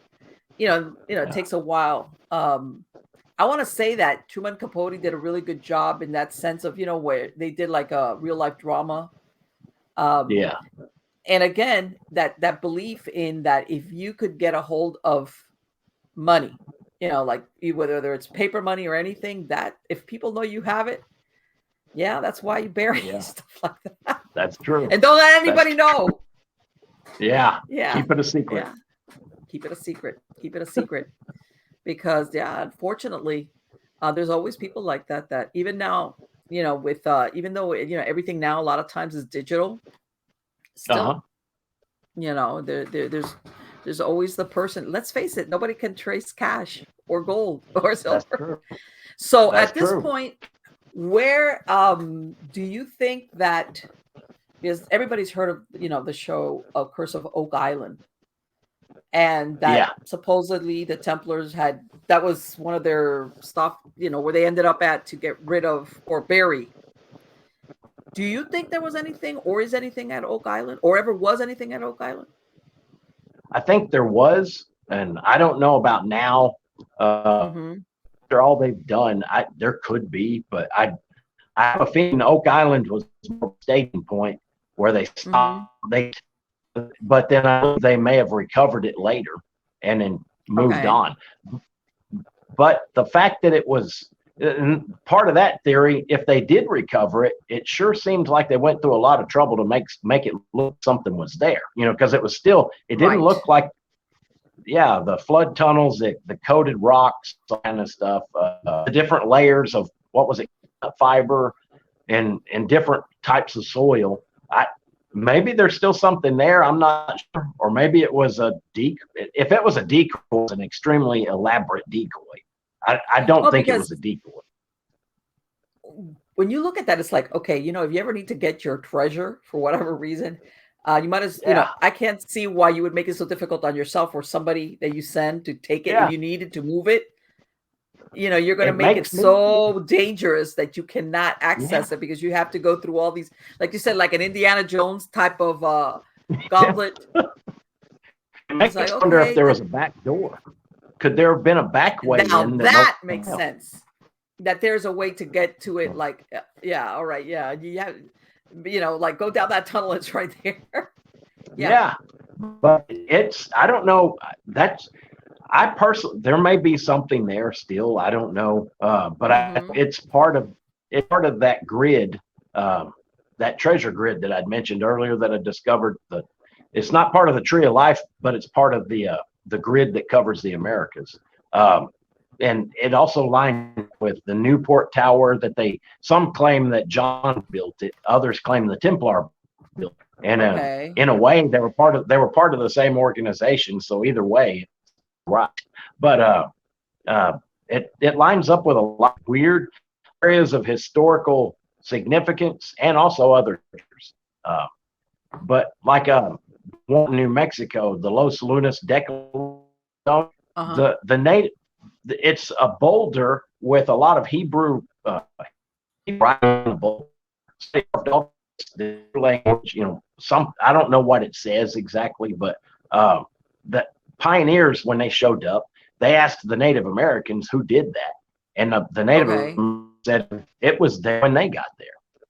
So that's a mystery unto itself, and the template lines up with. I don't know if there's a treasure there or if it's just an area of maybe it's a treasure marker. I don't know. There's others that believe that's part of a trail that leads to the Ark of the Covenant. I don't know if that's true. It wouldn't. I'd keep open-minded about a lot of that. But anybody's guess is as good as mine as to what it is. But knowing that it's on the template, I think it has something to do with treasure. And I'm sure you've heard, of course, that the Superstition Mountains also has, its own hidden treasure. And I've heard that there's people out there that also have gotten lost, and because they really don't understand. How can I say? They call it the Lost Dutchman's Mine. Right. And I think that unfortunately, it's it's romanticized, and people don't understand what they're going to encounter as far as the terrain. Yeah, it's very dangerous. It is, and unfortunately, there's been people that they've never been. Have disappeared or they've died and they found them later. And so, it's that thing with the treasure. I can see where the allure is, but I think a lot of people, it's like they start seeing in their head the Indiana Jones kind of version of treasure hunting. Yeah. Well, and what you just said ties in with, like there was those spots I'd mentioned where treasure used to be in the Texas Range recovery. It didn't look like any place when you're romanticizing treasure. I always think it's a hill covered with boulders and there's a cave, things like that. This was Right. out in the open field. And that's what always blew my mind when I first was shown those. It was out in an open field. Nothing special about it. It was just a field, and somebody buried treasure there a long time ago. Right. And see, that's the thing that, you hear that, because you have to go up the hill and then down the mountain and then in the gully and underneath the cave. And then, Yeah. and I'm thinking to myself, you know what? I get it. You don't want somebody just to be able to stumble over this. But if at some point you're going to be coming back for this thing, okay, the last thing you want to put yourself through is to go through that just to get the money. It's like, some part of me says that, or like you said, it's just a decoy. Let's draw up this very convoluted map, which will just take them nowhere. Right. There was one treasure buried in Oklahoma. A guy found it about 20 years ago. It was It was right off of the Chisholm Trail, and he followed codes carved in trees and on rocks. And he found the treasure, and it was just under a boulder. All he had to do was flip the heavy stone over, and there's the treasure. It wasn't even buried. It was just under a boulder. You know what? And it was over $1 million in treasure. Right. And that's the thing. Everybody thinks of, when Indiana Jones, that he lifts it up and then the boulder chases you and it's, the arrows. And it's like, sometimes that's not exactly it, because that's right. Just for the sake of that, it's not practical. Especially because this is the thing. Most people don't realize that whoever put that gold there, they wasn't planning to leave it there forever. Yeah. Sometimes things happen. They want to come back and get it. And as a matter of fact, this happened. This is an article I read like about a couple of weeks. It happened in November. In Spain, they were digging, same thing, for a road or some construction, and they pull up and they found these what they call ampules, which are like those vases, but they're sealed. Okay. Yeah. There was 19 of them. When the machinery cracked some of them, and they found they were full of Roman coins. All right. Oh wow.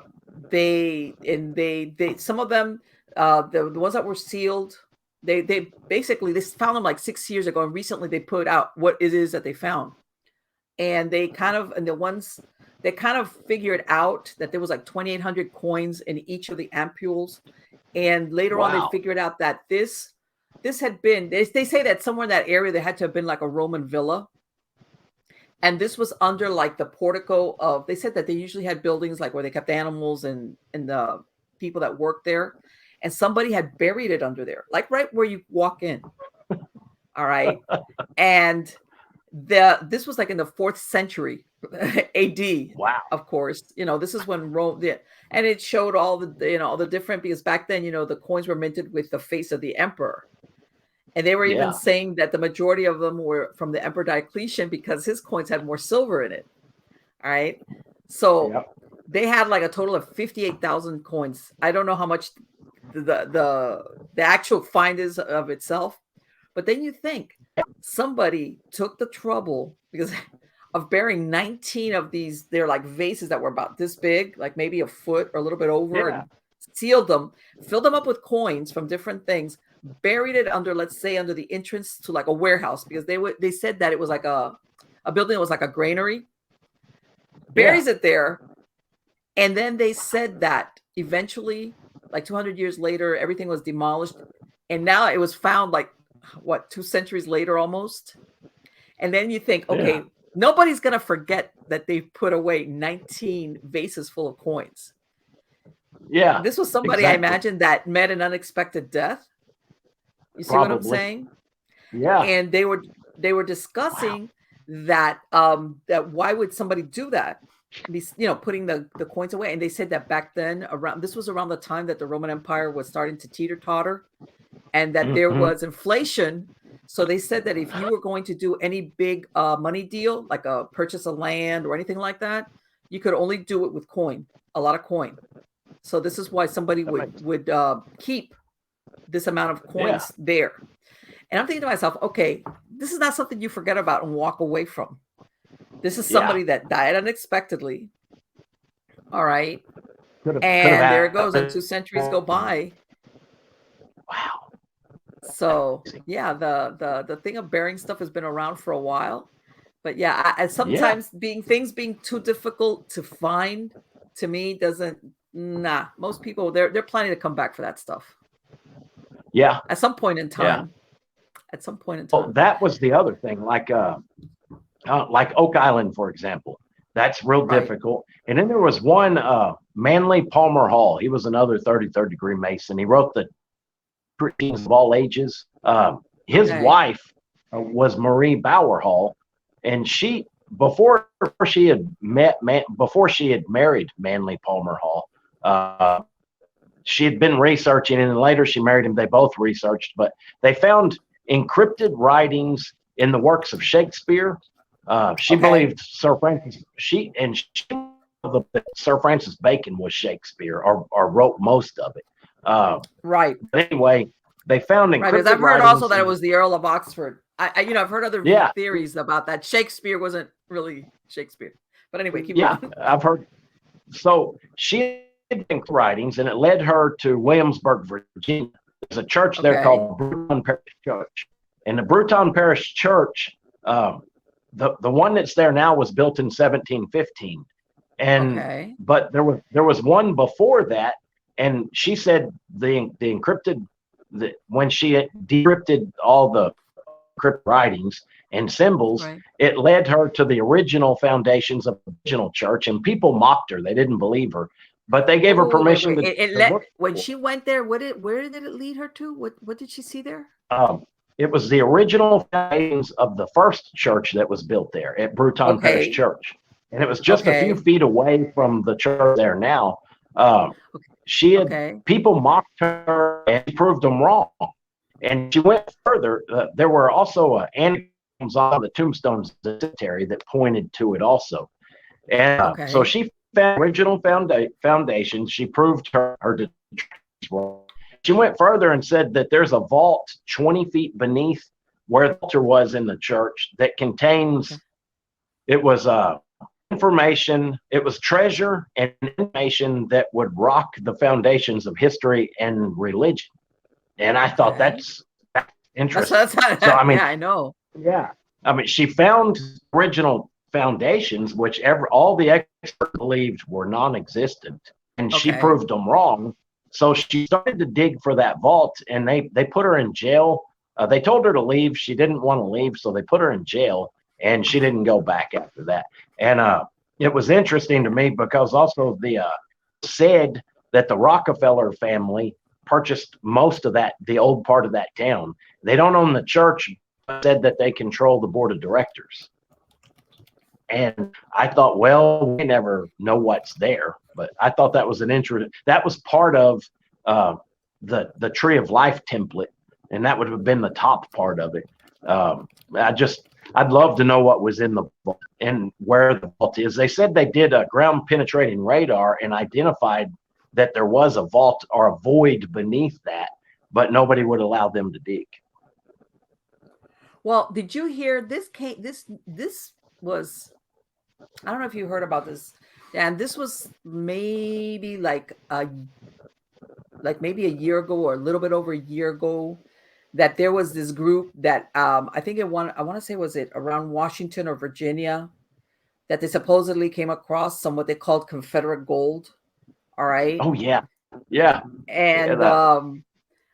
basically, because that's another theory that I've heard, that in some cases where supposedly there might be something buried of value, the government has either made it a park, some type of park where basically nobody can own it.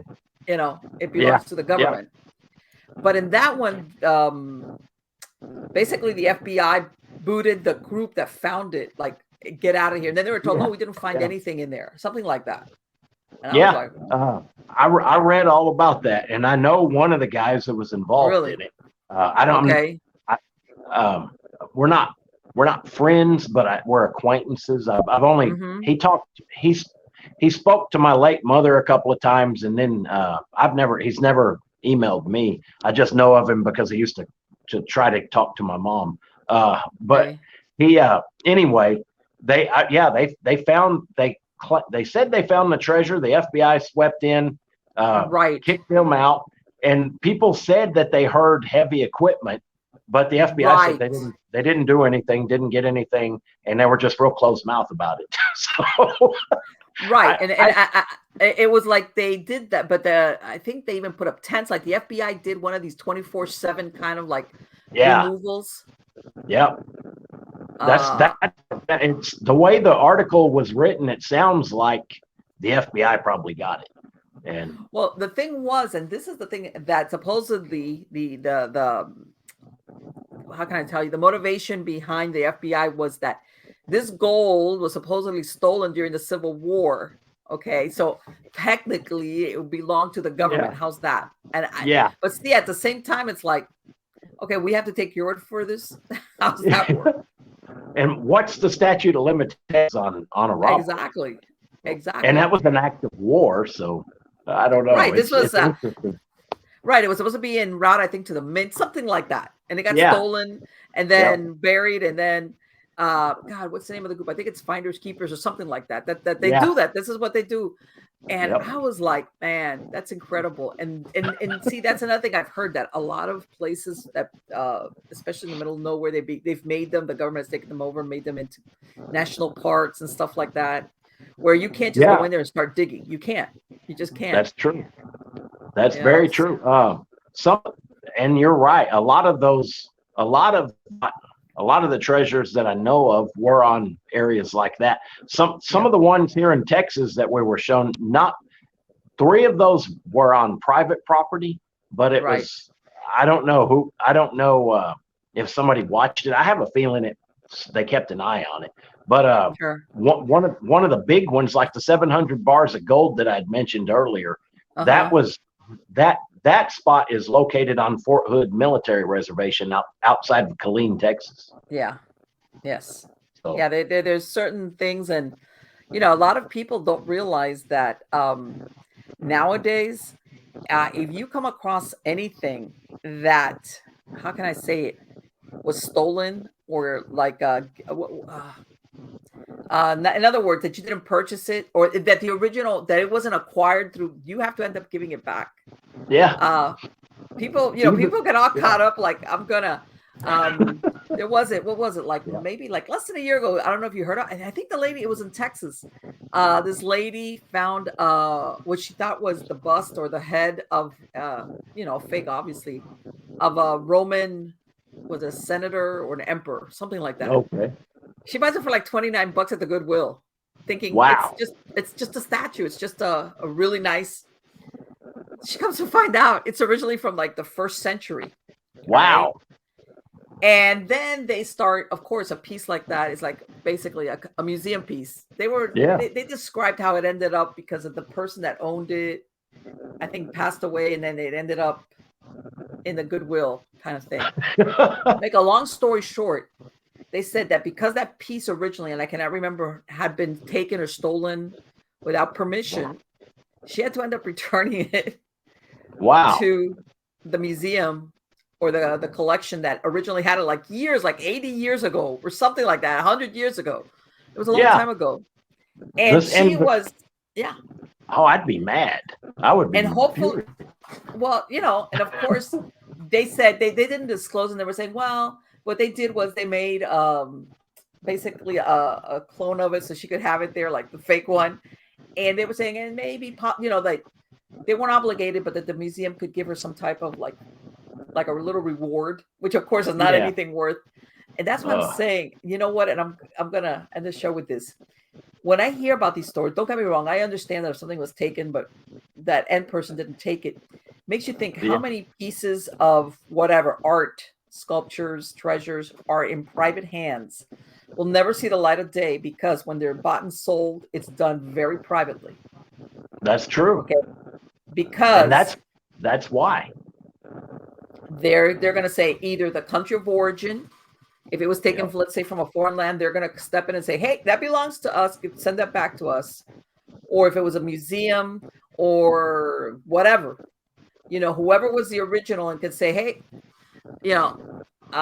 We don't care. That belongs to us. And guess what? They make you send it back. So I think that there's a bunch of stuff out there in private collections that private transactions are done. That's and true. From buyer to seller. And because everybody understands that if you ever say anything about this, guess what? You're It's done. gone. You're gonna have it's Yep. gone, and you're not gonna get a penny for it. Well, that's So- like the the guys who find sunken Spanish ships. Yeah. The government of Spain takes them to court, and they Yes. usually win. Well, Yeah. what bothers me, because they said that was originally ours, and I thought, well, wait a minute, that belonged to the natives in Central America that the Spaniards Yes. killed and took the gold from them. So Right. it should go And it back was- to Mexico, but it Well, doesn't. It goes to But Spain. you know what? The thing about this is, and you would think, what's the statute of limitations on this? As a matter Yeah. of fact, you could even say, you know what? It was an act of God if a hurricane came along and sunk your boat, that ship, Yeah. that galleon. Yep. As far That as was an act, yeah, exactly. That was an act of God, and it wasn't. That was It an didn't act of belong to God. anybody after that. Yeah. But people don't realize that when you hear about these people finding these treasures, they usually they get a very small percentage or share of what that find is. It's not like Yeah. it's all mine. Yeah. I don't. You remember that old money, that old movie, The Deep, that came out? I think it was in the 70s or 80s when they were diving in the Bahamas. Or no, in Bermuda. I'm sorry, and they find that galleon. Oh, I think I remember that one. I've seen a lot of treasure movies. This was with Nick Nolte. This was when everybody was really young. I want to say it was in the late Okay. 70s. And it was written by the same guy, Peter Benchley, that wrote Jaws.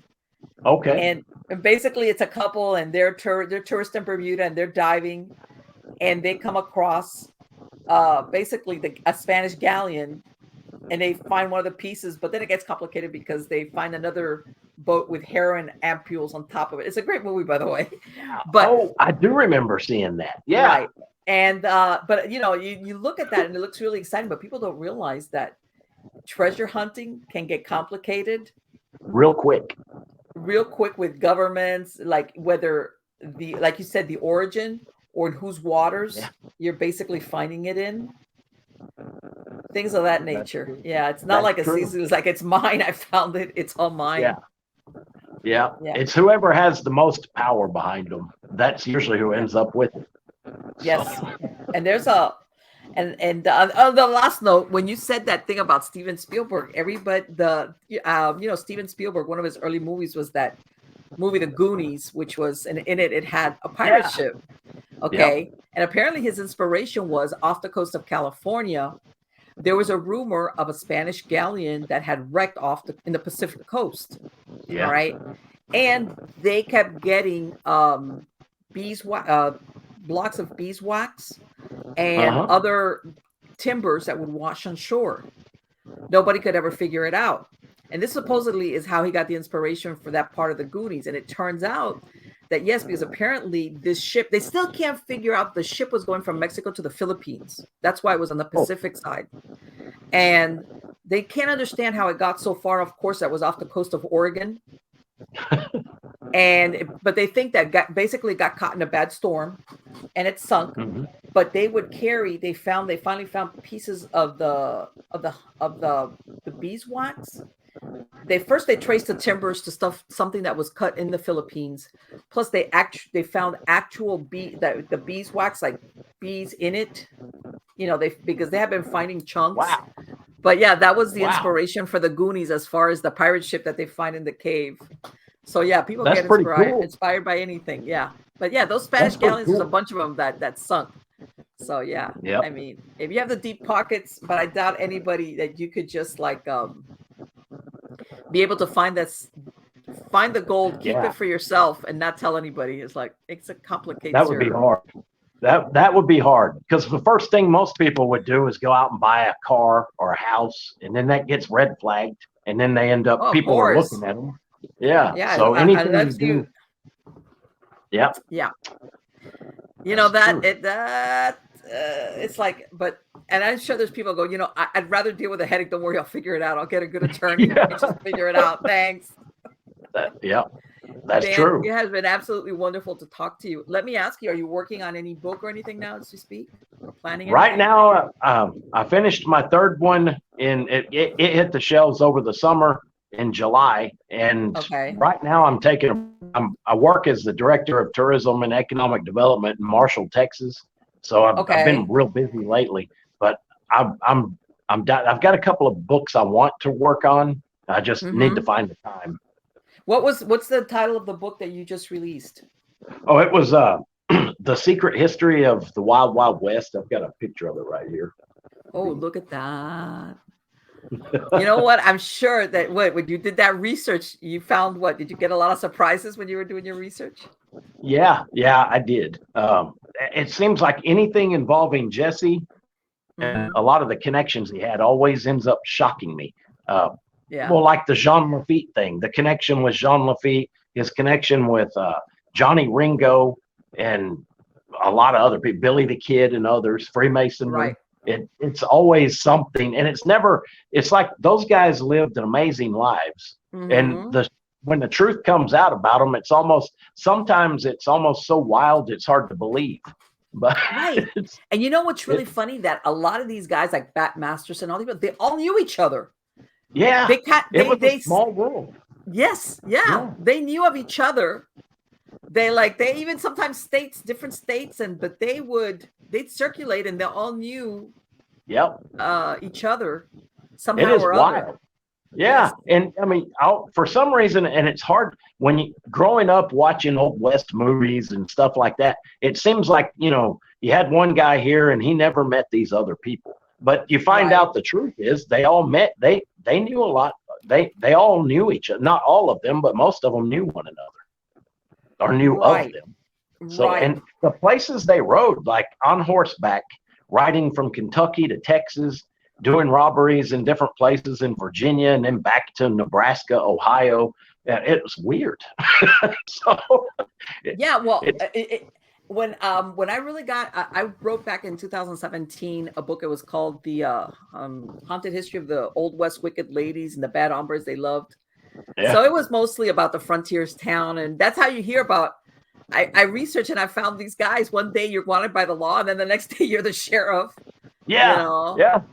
It was a weird life. Then that friend of yours, you'd send him, hey, my brother's gotten himself in trouble in that town. He's got a warrant out of so-and-so. Go get him for me. And they would do that stuff. Yeah. And it's just crazy. Like, and Belle Starr, she's another person I think there needs to be more written on her. She was a lot more than just an outlaw woman. She was like a major figure in an underground world. She had friends that were judges and other politicians, friends who were outlaws, bank robbers. She had an amazing life, and then she got killed. She was riding her horse back to her house, and some coward shot her from the bushes, shot her in the back with a shotgun. Well, that one of the ones that they believe it is, he ended up here in Florida, down on the West Coast. Yeah, I've heard that. Yeah, I've heard about that. And back then, this was around the turn of the century, he ended up doing like one of the sugar plantations. But there's something in an area on the West Coast of Florida called 10,000 Islands. And back then, it was so mosquito infested that the law, if you went there, the law wouldn't go after you. It'd be like, hey, man, forget it. We're not going to go in there and get you. So he moved back there, and he ended up killing a few more people, by the way, until they finally, the little town, shot him dead. They got so sick and tired of him, because what they would do is that he would bring, what happened is he would bring a lot of these, not ex-cons, but people that were on the run from the law. He would use them as labor on his plantation, his little sugar plantation on these islands. Wow. And then when it came time to pay them, guess what? He did away with them. He killed them. And of course, if you're out in the middle of nowhere and you're running from the law, you have no family. Nobody's going to be around to say, hey, what happened to so-and-so? That's true. And he was even known to kill women.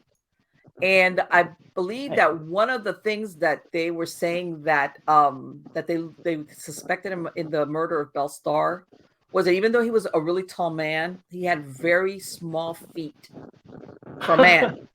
Okay.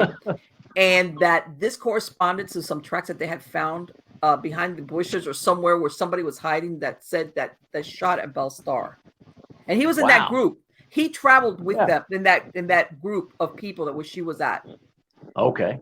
And when there's a point in time that it's like, I need to get out of Dodge, wherever Dodge happens to be. And that's when he came down, like right before the turn of the century, down into the west coast of Florida. And he started doing his thing there. And like I said, finally, the townspeople gunned them down. they gunned them down because they were just like, and at that time, like I said, the sheriff or the law was like a 3-day ride away. Wow. So they took it upon themselves, and that was what was his name? Bloody Ed Watson. That's his name. Well, they call him Bloody Ed Watson, but yeah. So there we go. Okay. That's a cool story. Yeah, it is. And it's like, again, without physical proofs, but I remember there was a lot of things that it looked like he might have been the person that killed Belle Starr. That's bad. I'm glad they killed him. So well, no, when people say people took the law into their own hands, they did, because sometimes they had no choice. And also that thing about when I did that, a lot of these if they were higher end brothels, or they basically, you had a lot of movers and shakers in the government that would come to these brothels, like judges and sheriffs, and they would sometimes, they say that in some cases they would do a raid, and they'd have the sheriff and one of the judges like dropping down out of a second floor window, because like, you didn't tell me about the raid. They would say how these brothels would remain open, the high end ones. Yeah, it was because usually their clientele were powerful people. Powerful people, exactly. Yeah, that happened quite a lot. Dan, it has been absolutely great to speak to you. I there was so much we could talk about, and I'm hoping you'll come back another time so we could keep on talking about this stuff. But it's been great. Well, thanks. I had a great time. It's been an honor being on your show. And if anytime you want me to come back. Before I forget, for my podcast listeners, what's a website that they can go to? I'm going to put a link to the website, but for the podcast listeners, it's Daniel. It's authored. I'm sorry, I always forget the website address. I don't know why. It's Daniel Duke Author. I think it's Daniel Duke Author. Yes, no, I'll tell you right now, because authordanduke.com. Yeah, and it's not author Dan, it's author Daniel. I messed up when I wrote Dan. Oh, okay, sorry. Okay. I'm glad you, because that's because I have my Facebook is author Dan Duke, because somebody took Daniel, and but my website is author Daniel Duke. Daniel Duke. Okay, thank you. Right, because like I said, no, I usually write it down, because in the credits of the show I put that link there. But I also have a podcast version of the show, and that's why I asked my guests to put out what their website is. So it's authordanielduke.com. Yep. And you can find my books anywhere. They're innertraditions.com is that Inner Traditions is my publisher. It's at Amazon, Barnes and Noble, anywhere they sell books, pretty much. Okay. Excellent. Again, thank you so much. It has been absolutely wonderful to talk to you, and I wish you the best of luck in all your projects. Thank you. Same to you, and I hope to hear from you again sometime. Likewise. Take care, of course. Bye-bye. Okay. Wow. Yeah. You know what? I complain that sometimes the Old West and the frontier life is more romanticized, but I fall prey to the romanticism. I do. And but what he talks about, like when I did the research for that book that I wrote, the Old West Wicked Ladies and the Bad Hombres they loved, and I hate to say it, because a lot of people back then, a lot of women because out of necessity, because there was really no on the frontier, and they ended up being prostitutes. All right. There wasn't sometimes if their husbands died, unless you lived in like one of the bigger cities, like in the East, like New York, that maybe you could work in a shop or something like that. Your options as far as employment were not there.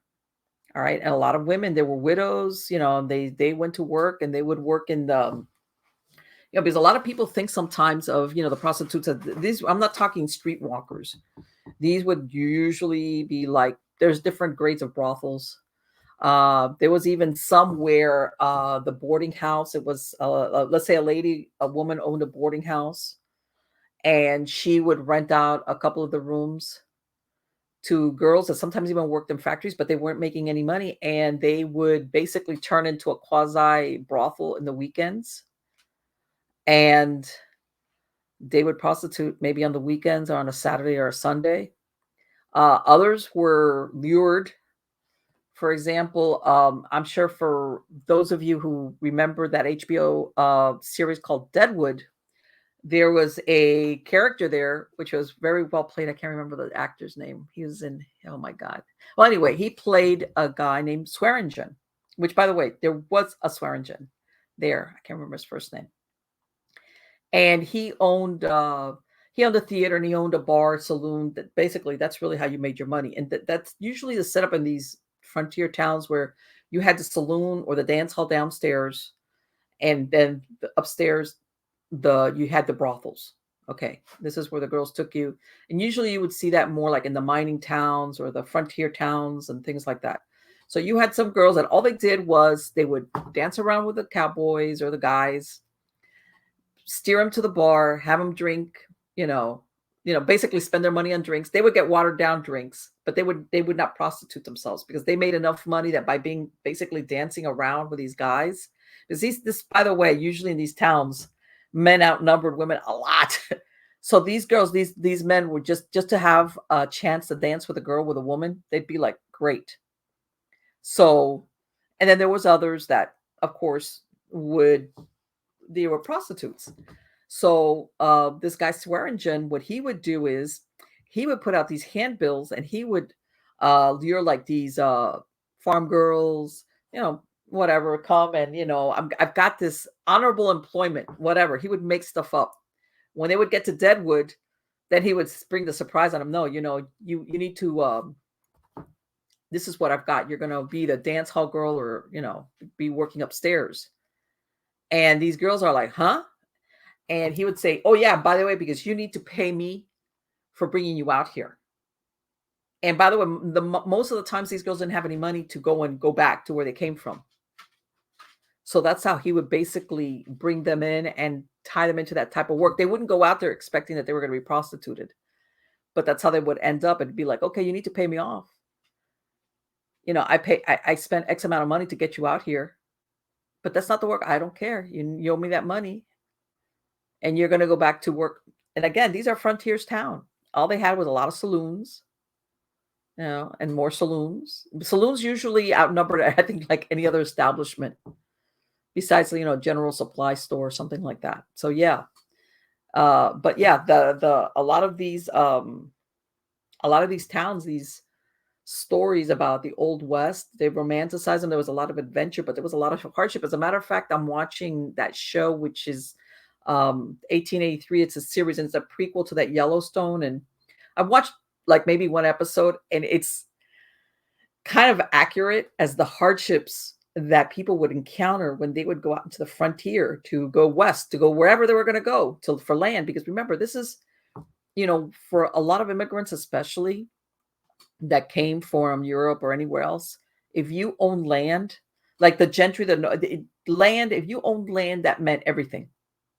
That was it. You owned that land. So if you broke your back farming the land, felling trees, you were doing it for yourself and for your family, whereas not for anybody else. So this is, of course, was the allure of going out west into dangerous areas where there were Indians, where it could snow and basically you'd freeze to death, because if they were usually promised land. And of course, the government in many cases wanted settlers out there, let them go out there, do the hard work, establish a town, get a bank going and churches. And, eventually they knew that even if at the beginning the towns were really rough, like they had what they usually call tenderloins, which is where you had the bars and the bars and the bars and the saloons and houses of ill repute. Eventually, if you got enough regular settlers, they would either chase away say, okay, go to that part of town. That's going to be like the rough part of town. And then they would basically establish a town with the churches and your stores and all your your regular stuff. And that's really what they wanted. They wanted people to go out there and settle it. And then, of course, on the outskirts, you would have the people that had their farms, their ranches, et cetera, et cetera. But yeah, that show that I've been watching, it's kind of brutal, but it's kind of accurate when you do the,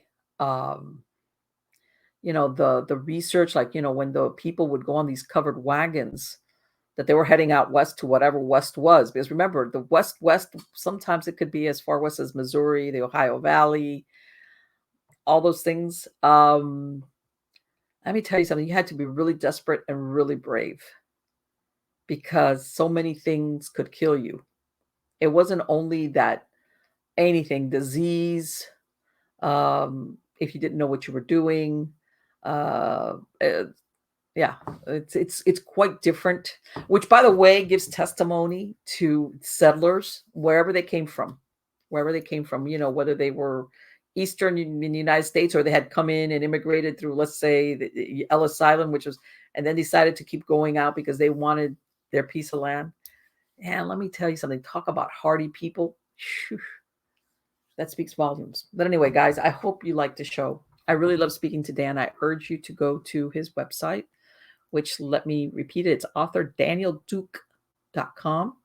And he's got 3 books out: Jesse James and the Lost Templar Treasure, The Mysterious Life and Fate Death of Jesse James, and Secret History of the Wild Wild West, which he said that was the last book that he just released this year.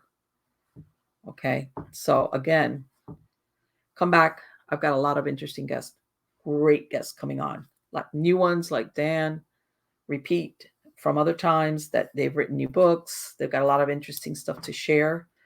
And again, thank you so much for coming back every week and spending this time with me. And until next time, take care.